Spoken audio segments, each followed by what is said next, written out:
Benvenuti viaggiatori del tempo, sono Claire. Oggi ci riuniamo per commemorare una delle prime viaggiatrici del tempo, Mary Shelley, l'autrice del romanzo di fantascienza Frankenstein, pubblicato nel 1818 e di cui oggi ricorre il bicentenario.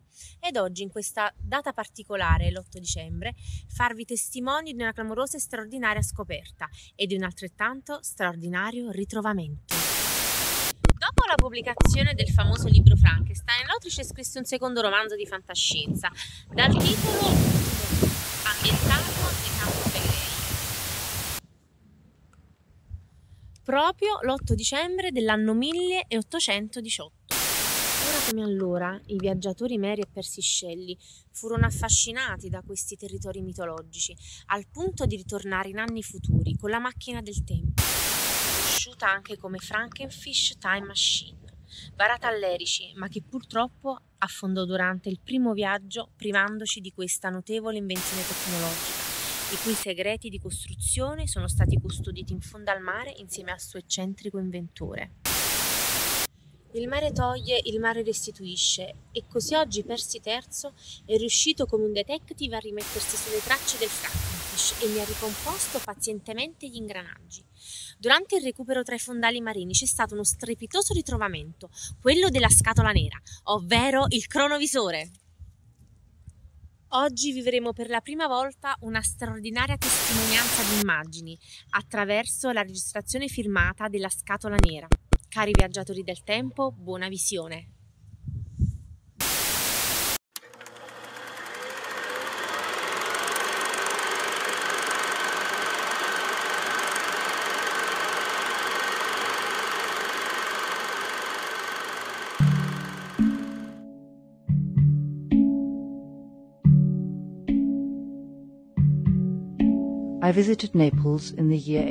Visitai Napoli nel 1818. L'8 dicembre io e il mio compagno attraversammo il golfo per andare a vedere le antichità disseminate sul litorale di Baia.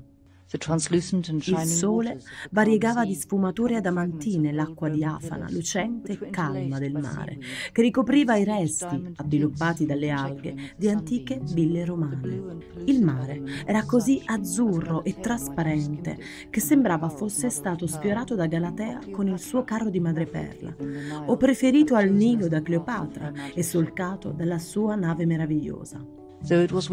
Sebbene fosse inverno, il clima aveva un che di primaverile e il suo tepore concorreva a suscitare quella sensazione di serena delizia che la sorte riserva a tutti i viaggiatori che, a malincuore, stiano per lasciare Baia con le sue placide insenature e i suoi splendidi promontori.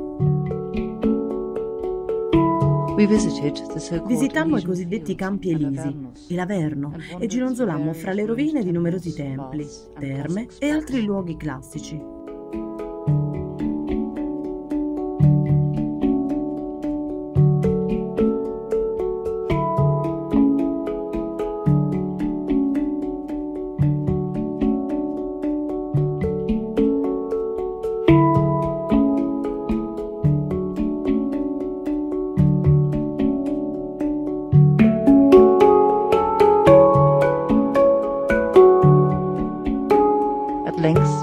Finalmente entrammo nella cupa grotta della Sibilla Comana. Passammo accanto a una volta naturale che conduceva a un'altra galleria e chiedemmo se fosse possibile entrarvi. Come solitamente accade in simili imprese, in realtà trovammo meno difficoltà del previsto. Su entrambi i lati di quel passaggio bagnato trovammo terreno asciutto per le piante dei piedi. Infine giungemmo in una grande caverna buia e deserta e i servi ci assicurarono che si trattava della grotta della Sibilla. Restammo piuttosto delusi e tuttavia osservammo con cura, come se su quelle pareti rocciose e cieche potessero esserci ancora tracce di visitatori divini. Da una parte vedemmo una piccola apertura. Dove conduceva? Non mi importa, proverò ugualmente, disse il mio compagno. Potrebbe portare alla vera grotta. Vieni con me o ci vado da solo? Risposi che ero pronta a proseguire, ma le nostre guide protestarono contro la nostra intenzione. Nel loro dialetto napoletano, con cui noi non avevamo molta dimestichezza, ci dissero con tono concitato che lì c'erano dei fantasmi, che il tetto sarebbe crollato, che il passaggio era troppo stretto e che all'interno vi era una buca profonda e piena d'acqua in cui avremmo potuto affogare. Il banco, in cui inizialmente entravamo a malapena, ben presto divenne ancora più stretto e basso. Dovemmo piegarci quasi in due, tuttavia eravamo decisi a continuare. Cercammo a tentoni l'ingresso della cavità in cui eravamo appena entrati e, dopo un po', credemmo di averla trovata. In realtà si trattava di un altro cunicolo, presumibilmente in salita.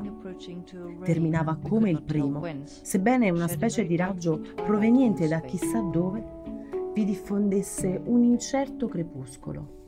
Gradatamente i nostri occhi si abituarono un po' all'oscurità. Così ci rendemmo conto che non esisteva alcun passaggio diretto che potesse condurci oltre. Tuttavia, avremmo potuto arrampicarci su una parete della caverna fino a un'arcata bassa su in cima, il che faceva sperare in un varco fiagevole, da cui ci accorgemmo che proveniva quella luce. Ci inerpicammo con grande difficoltà, giungendo in un cunicolo ancora più illuminato, che portava anch'esso verso un pendio. Dopo tutta una serie di cunicoli salite, che superammo solo grazie alla nostra determinazione, giungemmo in un'ampia grotta dalla volta d'arco simile a una cupola. Un'apertura centrale lasciava passare la luce, ma era ricoperta di rovi e sterpi che, come un velo, oscuravano i raggi del sole, conferendo all'antro un'atmosfera solenne e religiosa. La caverna era spaziosa, di forma quasi circolare, e a un'estremità si trovava un sedile rialzato di pietra, all'incirca delle dimensioni di un divano greco. Il resto della grotta conteneva cumuli di foglie, frammenti di corteccia e una sostanza biancastra trasparente, simile alla parte interna della pellicola verde che riveste i chicchi di granturco non ancora maturo.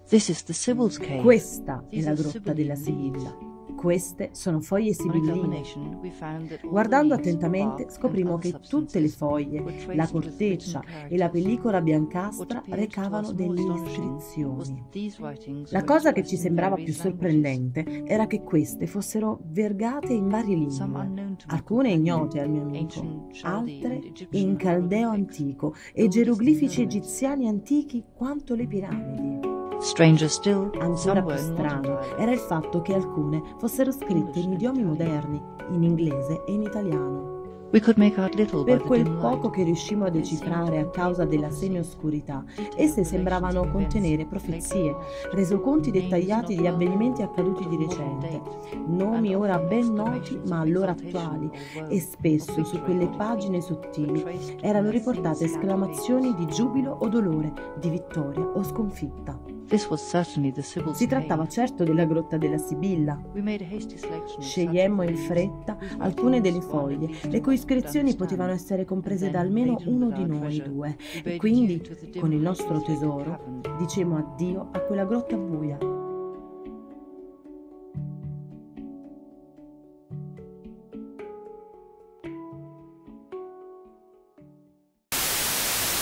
Cari viaggiatori, la profezia scritta sulle foglie dalla Sibilla stavolta è chiara. L'ultimo uomo morirà nel 2100, dopo la scomparsa dell'intera umanità per un'epidemia mondiale. Ma noi possiamo cambiare il futuro. Dobbiamo ritrovare la chiave che permetterà l'accensione della macchina del tempo, il Frankenfish Time Machine. Per questo faccio un appello a tutti i viaggiatori e dico: non c'è tempo, dobbiamo unirci e cercare gli indizi che ci riportano alla chiave e fermare all'origine l'epidemia. Vi contatterò tramite l'etere per il raduno e aggiornarvi sul luogo, data e ora. Cari viaggiatori, da ogni angolo del tempo, siamo complici del nostro destino.